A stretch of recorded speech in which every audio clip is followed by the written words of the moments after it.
Vamos a ver un poquito, siguiendo el orden de lo que vimos recién para Butterworth, el segundo tipo de filtros, que es los filtros de Chebyshev. Hay dos tipos de funciones de transferencia, ya vamos a ver con algunas pequeñas diferencias en cuanto al filtro resultante. Vamos a repasar la forma que tiene la respuesta en frecuencia, cómo se definen las bandas de paso y rechazo, y por último el objetivo de cada uno de estos diseños de filtros prototipos analógicos, que es obtener el orden del filtro que satisface los requerimientos. Acá tenemos el filtro de Chebyshev, la ecuación para el filtro de Chebyshev de tipo 1. Esta ecuación, fíjense, nuevamente es 1 dividido y ahí abajo de alguna forma se tendrán que definir las posiciones de los polos, que en definitiva definen la forma de la respuesta en frecuencia. Esto que tenemos ahí es el polinomio de Chebyshev, esta b de n, que tiene la siguiente forma. Esto no es algo que venga del procesamiento de señales, es uno de los tantos polinomios conocidos de matemática, y que se define en forma recursiva de esta manera, partiendo de B0, el polinomio de onda 0, 1 y B1x, los siguientes se definen como b en n-1, 2 por x, menos b en n-2. Y así yo puedo ir construyendo de manera recursiva un b, o sea, un polinomio de Chebyshev de cualquier orden. La diferencia con lo que teníamos antes es que ahora los polos se acercan al eje J-omega. Vamos a ver cómo impacta eso. ¿Se acuerdan que antes con el de Butterworth los polos estaban sobre ese semicírculo? Ahora hay una especie de elipse ahí, elipsoide, que está más cerca del eje J-omega. Y eso da como resultado algo parecido a esto que está graficado acá. Fíjense nuevamente, acá está ese medio círculo comprimido, acá están los polos que, como decíamos hoy,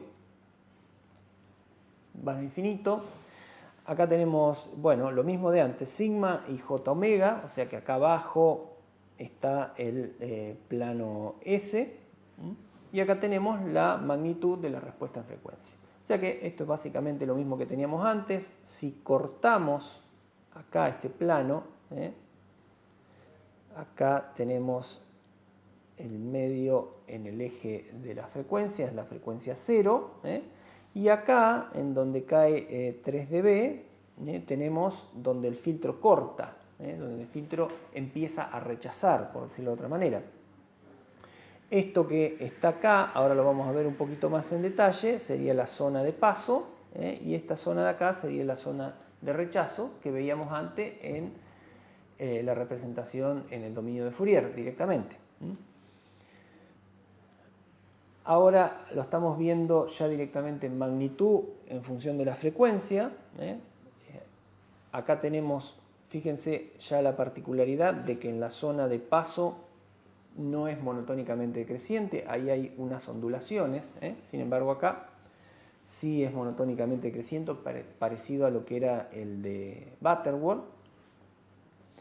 Y las particularidades que distinguen a los filtros de Chebyshev tipo 1, de tipo 2, las vamos a analizar ahora rápidamente. Fíjense nuevamente acá la zona de paso, la banda de paso con esas ondulaciones, y sin embargo en el caso de los filtros de Chebyshev de tipo 2, que tienen un pequeño cambio en la ecuación, las ondulaciones las tenemos en las bandas de rechazo.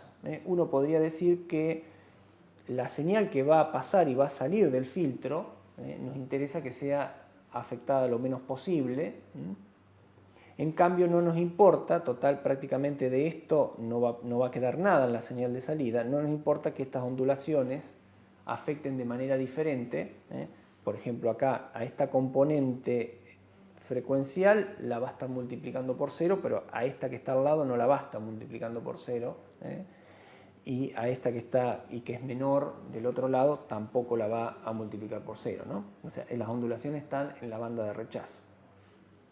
Algunas de otras particularidades es que dependiendo si el orden del filtro es par o impar, hay unas pequeñas diferencias. Fíjense que para el caso impar, en la componente frecuencial de continua o de frecuencia cero, no hay ningún efecto del filtro, o sea, el filtro multiplica por 1. En cambio, en el caso de orden par, el filtro acá a la componente de continua la está afectando con el margen de tolerancia que hayamos definido. Si en una aplicación determinada es muy importante no perjudicar porque se hace una medición o por lo que sea la componente continua, bueno, habrá que pensar en utilizar un filtro de orden impar, ¿no? En el caso de Chebyshev. Y finalmente, para la etapa de diseño, acá conceptualmente estamos haciendo lo mismo que hicimos con Butterworth. Estamos, dadas las especificaciones, que son las mismas, una relación en la banda de paso y de rechazo y la relación de las tolerancias también en esas dos bandas. Una fórmula levemente diferente nos dice cuál es el orden mínimo que tenemos que ponerle al filtro para cumplir con las especificaciones de diseño. Insisto en que siempre en el diseño de estos tipos de filtros basados en prototipo analógico es n el orden, el resultado final que estamos buscando. La forma del filtro ya está definida, si es filtro Chebyshev, Butterworth o el que sea. Y vamos a ver también los filtros elípticos, que es un pasito más a los filtros de Chebyshev. Vamos a ver la función de transferencia, lo mismo que antes, cómo es la forma de la respuesta en frecuencia y cómo diseñarlo. En este caso hay otra función, así como antes teníamos el polinomio Chebyshev, acá tenemos la que se conoce como función elíptica jacobiana, que lo que hace muy particularmente, que nos interesa, es incorporar no solo los polos, sino también ahora un par de ceros, un par porque bueno, este es el caso del orden del ejemplo, un par de ceros que tienen la siguiente ventaja. Acá tenemos la misma gráfica en 3D, igual que antes, acá tenemos frecuencia 0, y acá si definimos el plano, tendríamos lo que después podemos ver acá en la respuesta en frecuencia. Tenemos los 4 polos, esta gráfica sigue siendo parecida a lo que teníamos antes, pero ahora tenemos acá 2 ceros que hacen que la caída en la banda de transición sea mucho más abrupta.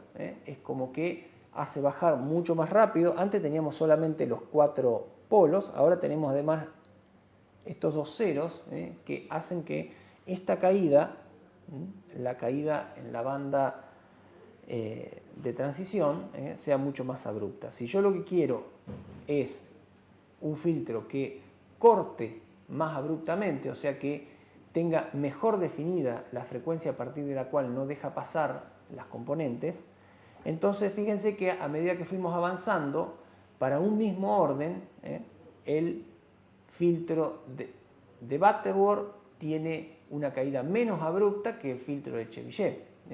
Y el filtro elíptico me provee una caída más abrupta todavía, o sea que todavía cae más rápido que el de Chebyshev. Entonces, también que en el caso de los elípticos hay algunas particularidades con la banda de paso y de rechazo. Tenemos, fíjense que ondulaciones de los dos lados, ese es el precio que estamos pagando en definitiva por una caída más abrupta. Para igual orden, como venía anticipando, este es el filtro de los 3 que vimos, ¿no? Hay otros mejores también. Es el filtro que nos provee la mejor caída, o sea, la banda de transición más chica, se podría decir. Y también hay diferentes particularidades, como veíamos antes, en cuanto a si el orden es par o impar. Finalmente, la ecuación de diseño es un poquito más compleja. Acá hay una aproximación hecha con una aproximación polinómica, pero fíjense que en definitiva el Q está definido en función de lo mismo que teníamos antes, de esa relación entre la banda de paso y la banda de rechazo. Acá está la A, que es la misma A que teníamos antes. Bueno, tenemos un logaritmo, pero en definitiva Nuevamente con las especificaciones de diseño las metemos en esta formulita, encontramos Q, encontramos A, aplicamos esta fórmula y nos dice cuál es el orden mínimo que tenemos que darle a este filtro elíptico para que cumpla con esos requisitos.